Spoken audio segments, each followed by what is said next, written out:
The following is a presentation of the Match Talk Podcast Network.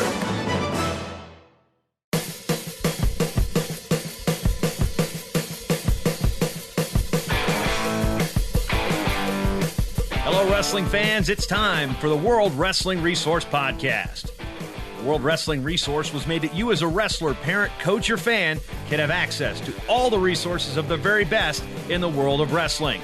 I'm three-time wrestling writer and broadcaster of the year, Jason Bryant, and I want you to join me, along with John McGovern and world champions Terry Brands and Dennis Hall, as we talk training tips, topical discussion, mental preparation, and more on the World Wrestling Resource Podcast. World Wrestling Resource is sponsored by Defense Soap. Find World Wrestling Resource on Facebook at facebook.com/World Wrestling Resource and follow us on Twitter at WWRESO. And, of course, on the web at worldwrestlingresource.com. Now on to the show as we join John McGovern, Terry Brands, and Dennis Hall. It's episode 35 of the World Wrestling Resource Podcast. Today I'll be joined with Dennis Hall, Greco-Roman world champion and Olympic medalist. And first, before we get going in our topic of discussion today, which is going to be a little bit about the officials, and we know Dennis Hall loves talking about officiating, but this show now starting its third season here, it's been proudly sponsored by Defense Soap from the get-go. And Dennis, as a wrestling coach who's got senior-level athletes, you've got high school kids, you've got young kids, a product like Defense Soap is crucial because, I mean, skin infections can shut down entire states like we've seen in Minnesota in the past. And, you know, every administration's worried about, oh, no, what do we got to do about wrestling because we've got the skin funk coming out. And you've used Defense Soap, and, you know, they sponsor this program, and they've been a great asset to the sport of wrestling. Yeah, it is, for sure. I mean, I know when I was up at Northern Michigan, we had outbreaks with staph and herpes, ringworm, all that stuff. And, you know, I recommend it to the guys. Even in my kids' club right now, I recommend the wipes because a lot of the kids don't shower before they go home and they have 45-minute drives. So I recommend their wipes. The wipes are an awesome thing because you can get that stuff off you and then go home and use soap when you get home and really scrub yourself down. But hopefully by using the wipes, you can eliminate some of that stuff growing on you. So Defense Soap has done a lot for the sport, and it's a great product, and hopefully they keep developing stuff and keep making the products even a little bit better. Yeah, I mean, even those who pay attention and meticulously shower, sometimes it's just unavoidable. Like you said, if you know there's a long trip, or if you've wrestled a kid that isn't the best in terms of keeping care of his hygiene and stuff, and sometimes with first and second year kids, you might get that. You know, people like I don't want to shower in the locker room. I want to go home and shower. You sometimes even the best wrestlers with the best hygiene can't avoid getting a ringworm here and there, and that's where like you said, the wipes in the car or right before you go. I mean, it's a great asset to those who even continually make sure that their mat hygiene is good. And one thing about the wipes is I like the wipes for at tournaments because you're on the mat. You don't know if the other kid had something. You might have missed it through weigh-ins, and to be able to wipe down after every match. And a lot of times that will save the athletes from getting the wrestling funk, I guess, as you call it. Yeah, and I've sit there and I look at my career, and I only wrestled for 2 years in high school, but thankfully, I know my high school coach, Billy Ruff, was meticulous about cleaning the mats and making sure we showered. So, I mean, and this is, 15, 20 years ago when these type of products didn't exist. And thankfully, I never got a breakout. It did happen here and there, but even like I said, even if you're cleaning the mats, they do happen. So thanks to the guy Seiko and the crew at Defense Soap for sponsoring this program as we enter the third season of the World Wrestling Resource Podcast. And speaking of the World Wrestling Resource at worldwrestlingresource.com, Dennis, we were chatting before we started the show that, how long has the World Wrestling Resource been around? You're like, man, it's been a long time. So let's just go back in time and how you, John, and Terry kind of came together to create, this show is a byproduct of that program, but there's wrestling camps. There's, for lack of a better term, there are resources that you guys provide with this organization. And, let's just go back to when it started and where the idea came from. Yeah, it came from John McGovern. He's like, Flow was just getting started back in the day, and John's like, it would be nice to be able to put videos up online. I mean, I'm not a tech guy, so I had no clue what he was talking about.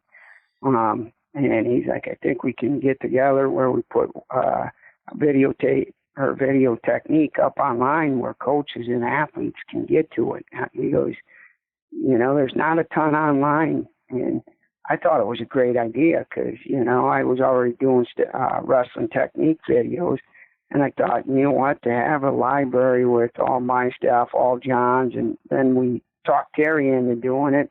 And, I just thought, everybody does things a little bit differently. So it's good to have more guys on staff to be able to show different ways. Kids learn different ways. Some things work better for kids as far as who they compare themselves to, too. So it was a great idea. I loved the idea. We started shooting video, a lot of process as far as redoing websites and things like that. It was pretty tough at first. And we got our last website done, and it's been pretty solid. A lot of great video up there. A lot of freestyle and Greco videos are on there as well, not just folk style, but plus we have some mental preparation things on there, just talking about mental toughness and just thought processes with regard to wrestling. So we provide that type of resource. I know coaches that have used it like it, and I've been complimented on it by other coaches. So it is a unique resource. We try getting out there, pushing our thought process, not throwing it down people's throats, but letting people know what we think. And I think that's a unique part with this podcast. A lot of people are afraid to speak their minds, and I don't have a problem with it. You're either going to like us or you're going to hate us. And you know what? Either way is fine with me. I know what I stand for. I know what Terry and John both stand for, too. And, it's a betterment of the sport. So I appreciate your time doing these podcasts. I think that was a great feature that we added, and a lot of benefit to a lot of coaches out there.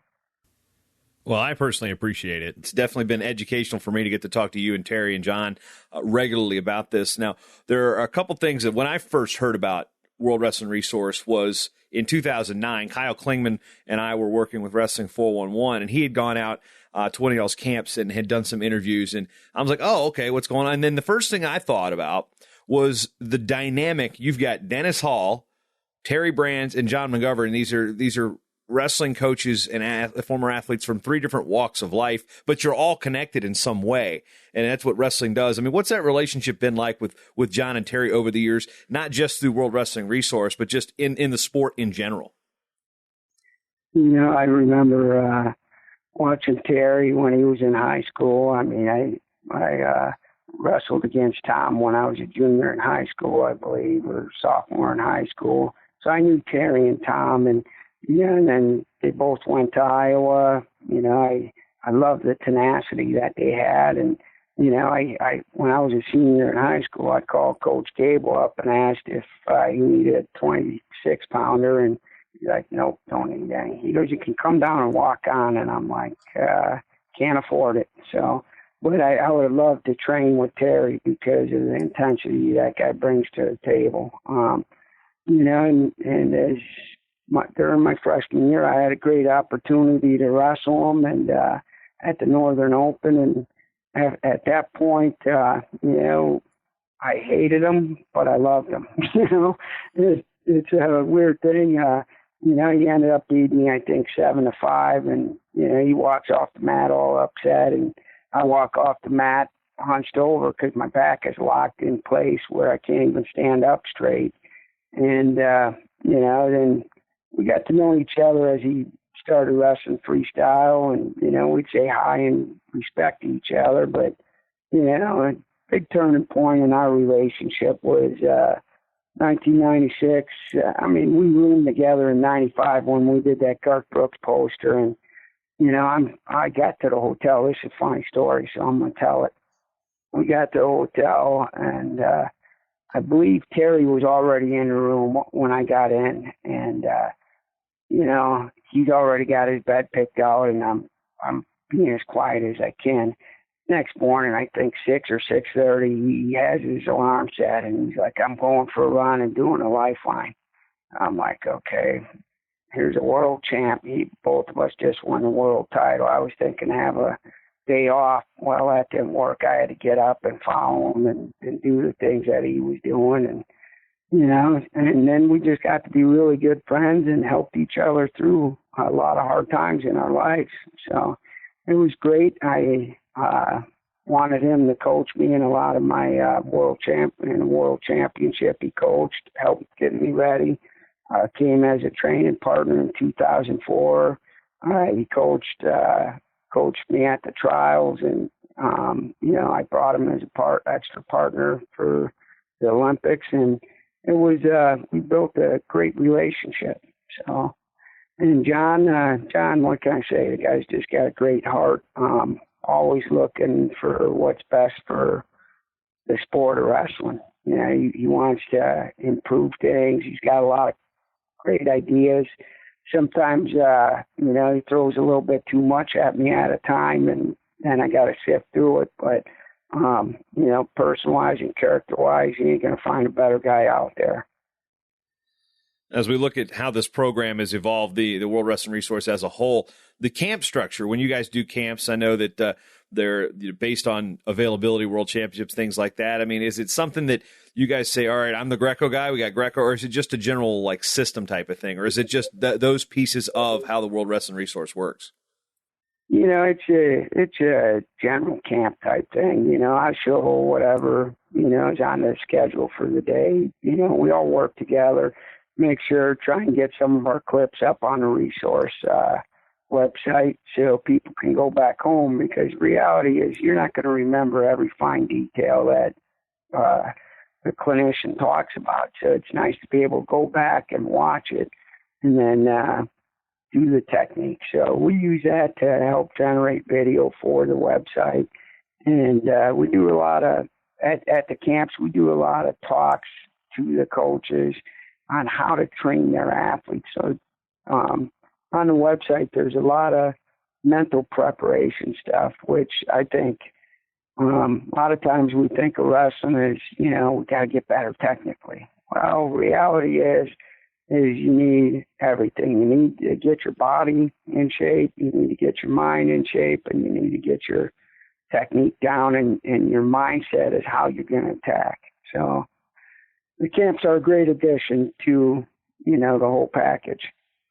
There's a couple topics, actually. I was talking about the refereeing thing, but I actually want to, before we even get to that, which we may even not even get, we might have to wait till Terry gets on that one, just because I know how much he loves officiating too. But the discussion about the singlet, and you coach little kids. I mean, you've got them from all levels, as we said. But the singlet discussion, USA Wrestling actually posted a feature from Matt Crummery, who has been a longtime wrestling journalist, and he was getting some feedback from people about it. And let's first of all, there's a couple trains of thought when it comes to the singlet. One, some people see it as a barrier to entry, and then the complete other side of it is, well, if they don't want to wear the singlet, they don't need to be in the sport. That's probably the extreme. You're known as an intense guy, but you're also in a wrestling-rich area, and coming from that old school thought process, what is your personal opinion on the singlet in the sport? I mean, I personally think there should be another option. Not saying get rid of the singlet entirely. I have no problem with it at the college and international level, but coaching youth kids, how often do you see maybe kids, entering the middle school programs and the youth programs for the first time that are very hesitant, and they may want to compete, but they don't want to put on the singlet? Yeah, I do see that. I see kids a little bit shy about wanting to put on a singlet, and to me, it definitely is a factor for some kids. And for the hardcore kids, they don't care; they just want to compete.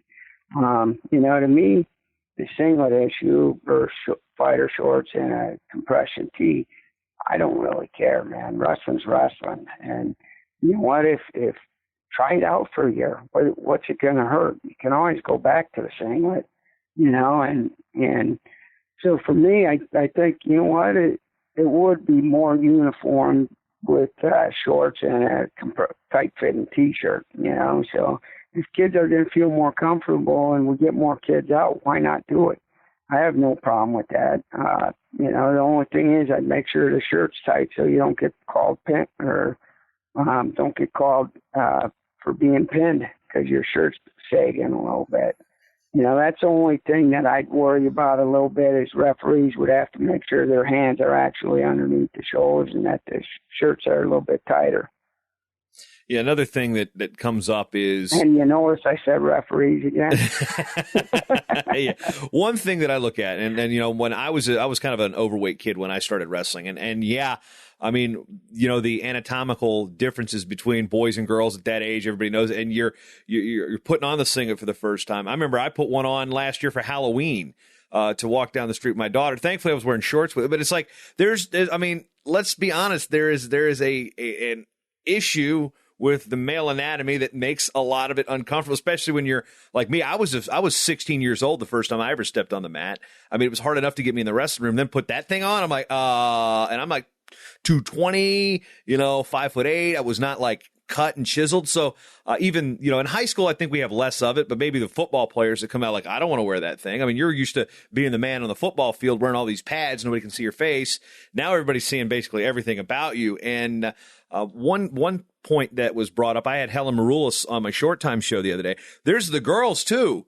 We've been talking about all the stuff with the anatomical things, but the female side of the equation really has not been addressed much. And you've got, girls out there, and for years the singlets were cut a certain way, and you're not getting little girls to wear that thing either. Parents are like, So that's one thing we've also got to pay attention. Now, my theory, and let me run this by you because I'm not spinning the direction where I want it to go, but a couple years ago, we had a couple wrestling companies. I know Double Sport was a company that came out, and then Cliff Keen had done some stuff with the two pieces. I know they wrestled at the New York AC. I think Lehigh and Missouri did, but I think the Citadel wore them one year, but they were still kind of bad. They weren't really it wasn't perfected to a science. And I think at the college level, people are so used to wearing singlets because they've done it their entire life. I don't think the college would be impacted at all. But I think for the barrier to entry, if this is something that gets 10 more kids at every club around the country, just exponentially add that up. I don't think it's a bad thing to give them the option, not get rid of the singlet, but give them the option of a two-piece singlet. And then if in a high school team, hey, let's vote on it. Are we going to wear the singlet or are we going to wear the two-piece? Yeah, no, that's all great ideas. I am all for building participation because we lose too many kids from, the self-image. I think if a pair of shorts and a T-shirt helps get a kid on a wrestling mat, why not do it? And I know there's a lot of talk about that, about the high schools and stuff changing over to that, and I'm all for it. If we try it out and it doesn't work, we always have the singlet too. Now, one thing that's also being brought up maybe from some of the old guard in terms of, well, if they don't want to wear the singlet, they're not going to wrestle, or it's the toughness. I think when we get kids out and you preach toughness, we got to get tough. We got to get tough talking about our Olympians and stuff. But, you got a 10-year-old, 12-year-old kid out there. He may not know how to be tough yet. That's something that's, for some kids, it's ingrained in their culture. Yeah. So, like we've talked about teaching toughness. You can't say get tough or they need to get tougher for a kid that's interested in the sport. Here's the thing. We've got to hook more kids that want to be interested. I can go down the street and sign my kids up for basketball practice right now and put a ball in front of them, and they're good to go. My neighbors, the three boys next door, I guarantee you, when they saw me wearing the singlet on Halloween last year, they were scared. Not because it was a scary costume, but because their neighbor was wearing a singlet, so they hadn't been exposed to it. So teaching toughness at that age probably shouldn't be something that's really at the focal point of these coaches. I think you got to invest time in the kids that are interested. Then you can fashion them into being tougher. For sure. That's the way I run my kids' club. Every practice, there's probably 2 or 3 kids that are pouting at the end of practice. And at the end of practice, I say, hey, you know what? You did your best, and that's all we can ask of you. I said, next time, you know what? Try and get a takedown. Try and get out, And I make sure I take the time to go to the young kids that are struggling and just tell them it's a process. It's going to take time. And you know what? You're going to get there if you stick with it. So I think toughness is something that you got to work.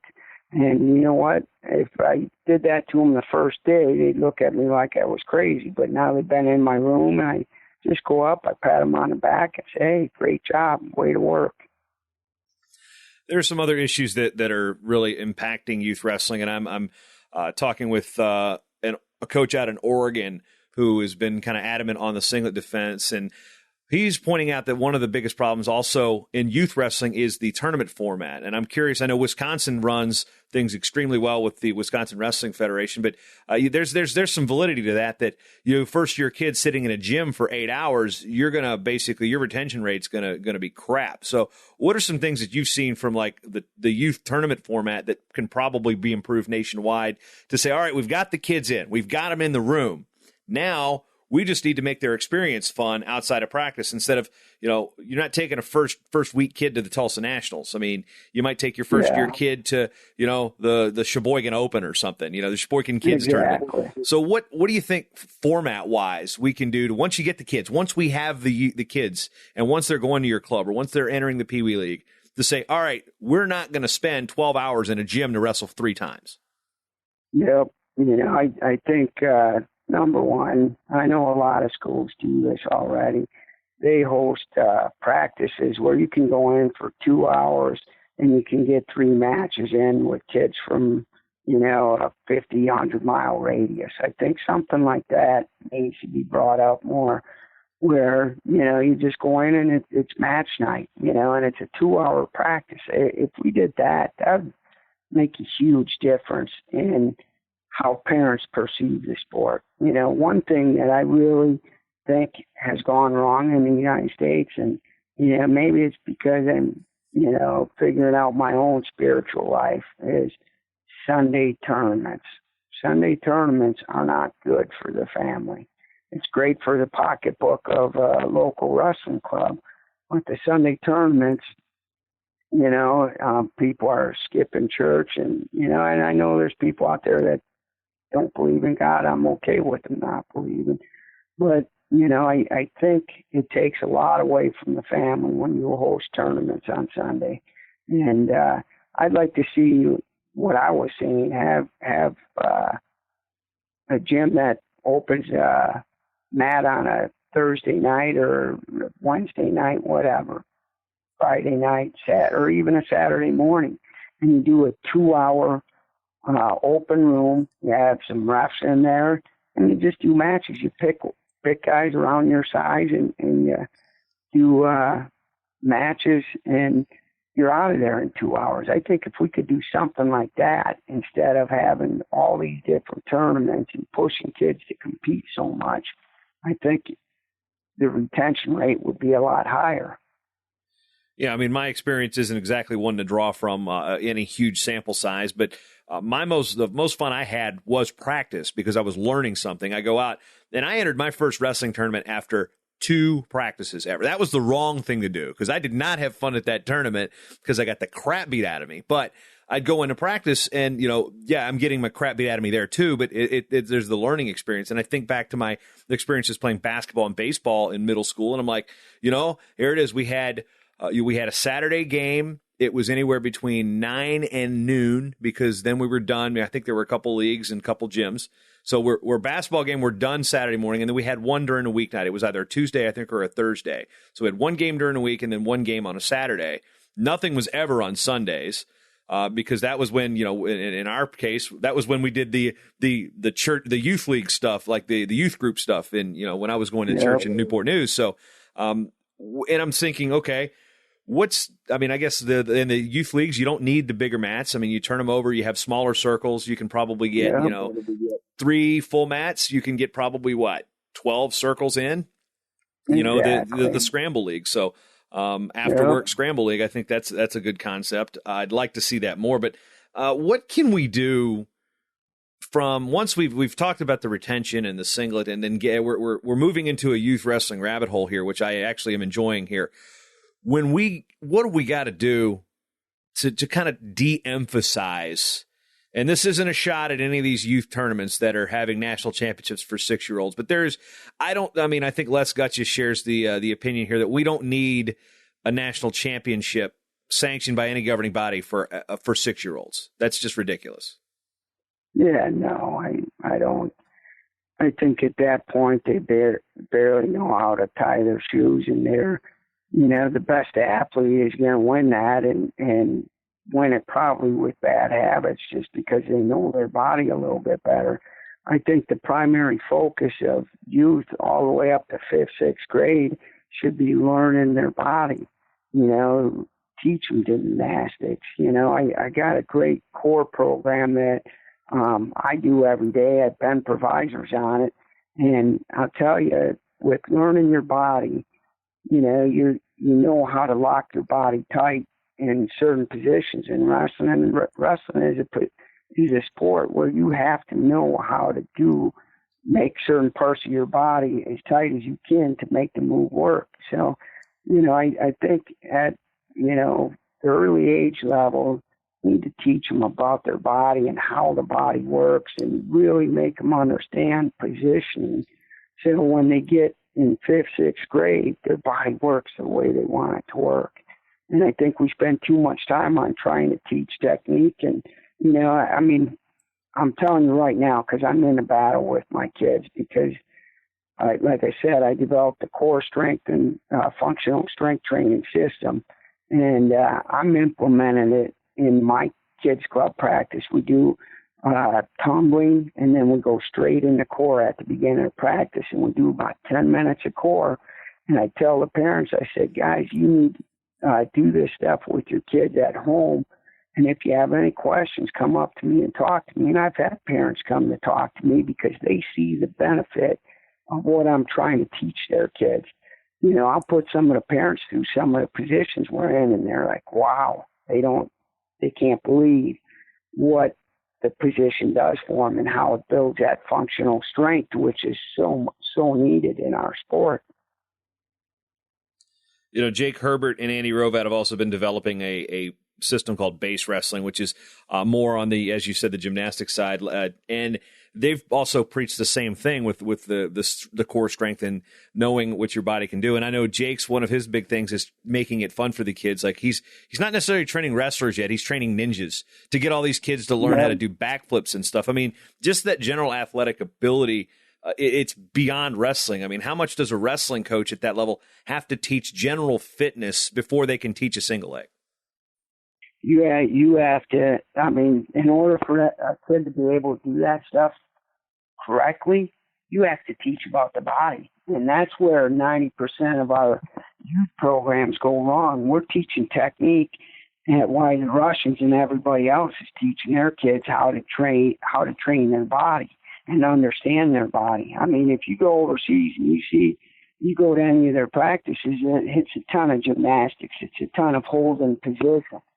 And that's where I came up and I learned how to put my body together when I was, 22 years old because of my foreign training partners. They'd come over and I'd ask them, what did you do for this? How do you strengthen this? And they just show me. And I think that's where we're a little bit backward. If I ask you the question, what's more important, power or technique? What's your answer? I'd have to say technique. Okay. Well, remember, this is where I'm coming from. This is the background here. This is my backstory. If you do not have the power to do the technique and you're being overpowered by your opponent, is your technique going to work? Absolutely not. Because why is technique stressed so much compared to learning your body? Yeah, and let me give you my viewpoint on why I answered it that way. It's not I'm not backtracking. I just want to say, when you ask the question from without knowing what I know about fitness, because my fitness level is not exactly great and it never really was, but I'm thinking, okay, when you ask that question, people think big brute strong guy doesn't know anything versus wiry, not athletic kid but that knows wrestling. Well, normally you would think conventional wrestling thing is like, well, the guy that knows how to wrestle is going to beat the guy that doesn't know how to wrestle. Well, what if the guy that doesn't know how to wrestle knows one thing, and it's to crush you? He is overpowering you. You cannot get to his legs. He doesn't know how to down block, but he's down blocking. He's basically pushing your face into the mat. So the spin there is, okay, you've got to be powerful enough to offset however powerful your opponent is, and then beat them on technique. So the answer to your question, you can see where the power comes in and how the thinking, as quickly as it takes to change that conventional thinking. You got to be powerful enough to do this. Great point. Yep. That's a great point. Thanks. And this is from somebody who won 4 matches lifetime. So, I mean, I might have actually gotten the opportunity to compete in more matches had I known this power thing. No, but I started way too late. I'm not throwing my high school coach under the bus at all. But yeah, no, but I think it is.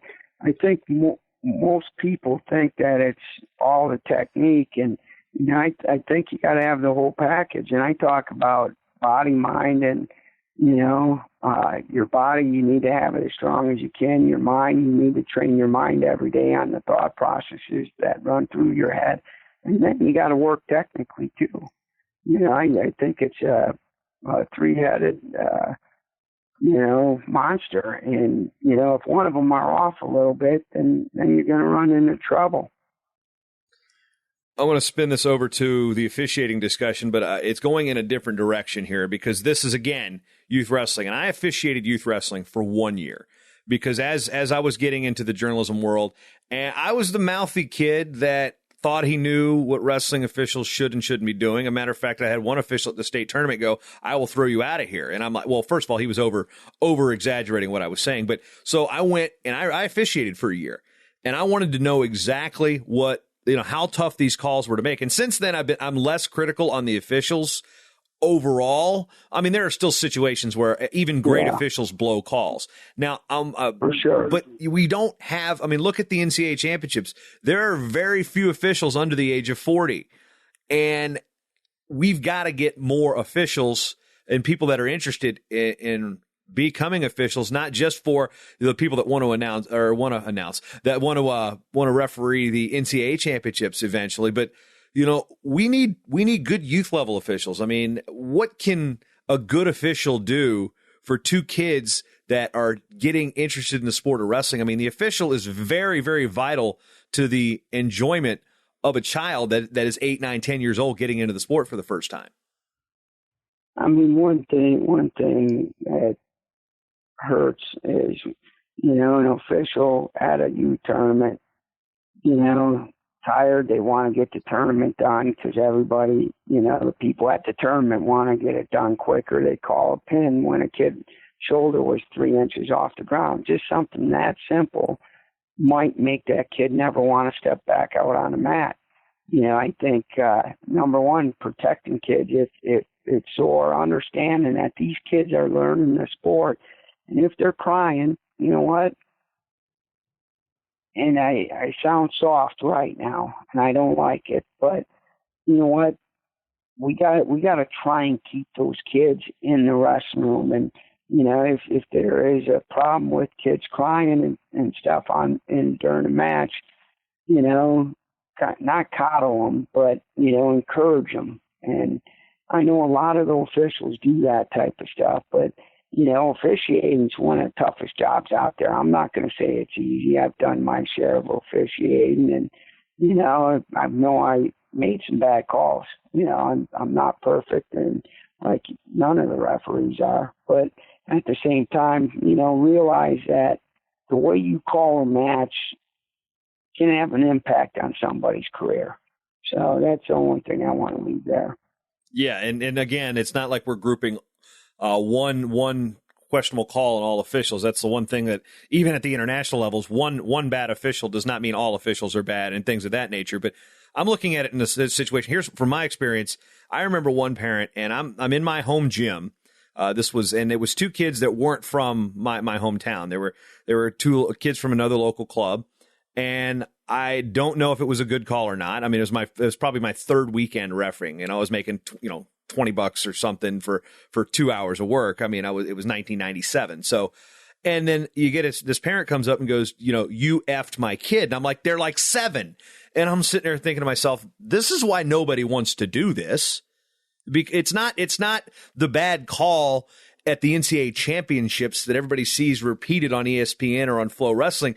This is the parent that comes up and takes everything so seriously. So I can understand why people don't want to be an official, but I also think the message to parents too is don't talk to the official, especially at that age, because you know what? Your kid's learning. A lot of these officials are learning too. I don't think they seem to understand that, because I remember after that first year, I says, I am never, ever doing this again, because I guess it's the way some parents these days, and then this is not an indictment on our parenting or our system, but I'm seeing more of this, that, you know, you're seeing referees getting attacked in other sports. I mean, some parents are just taking this too far. And what do we got to do as wrestling people, as wrestling coaches, to educate our parents that, one, you do that, you're not participating in our club. Two, it's my job as the coach to talk to the official, not your job.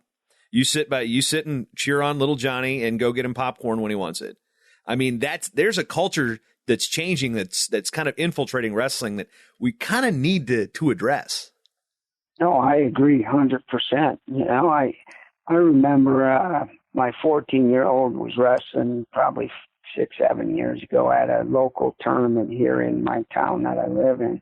And he was in on a shot. The guy just had a regular front headlock, but no arm, and he's getting choked. And, you know, I didn't go out and stop the match. I mean, I would have if my son was in danger of passing out, but I didn't even say a word to the official. You know, after the match was over, I went up, and my son was mad that I didn't talk to the official, but I explained to him. I said, I just want to see if you could fight out of it. I said, you know what, sometimes that's going to happen in a match where, you know, the referee doesn't catch it, and are you going to freak out and lose it, or are you going to be able to deal with it? And after the match, I went up real politely. I said, hey, you know, I saw there was one point in the match where the kid had an illegal headlock, and just want to make you aware, keep your eye out for that in the future, you know. And it was more of a positive conversation. Right now, when I first started coaching youth, I was all excited and on officials. And now, you know, as I coach a youth, I'll you know, call the official, or not call them out, but I'll go up to them and just ask the question nicely compared to yelling. And you know, and I think as a coach, you learn what works and what doesn't work, and you're never going to get somebody to agree with you by going up and attacking. And I think we do need to address how to handle that for parents, you know, at the local youth wrestling clubs, because, you know, a lot of these people at youth tournaments, they're high school kids. They, you know, some of them may have only wrestled 2-3 years, and they're officiating. They're doing it to help their club out, their local program out, and we got to understand that as adults.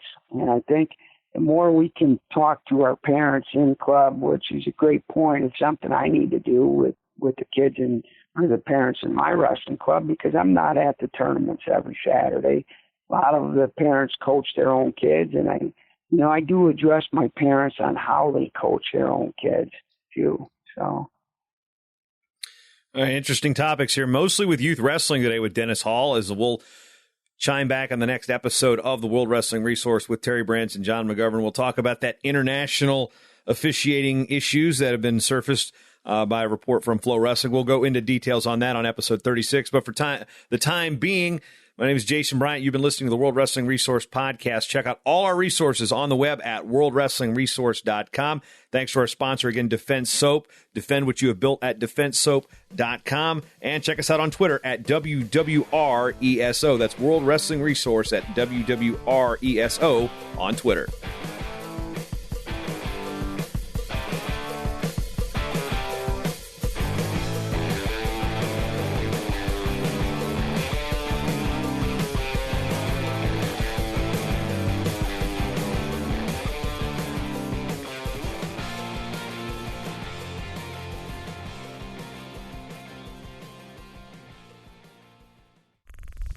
Show is part of the Matt Talk Podcast Network. For more wrestling podcasts, head over to MattTalkOnline.com.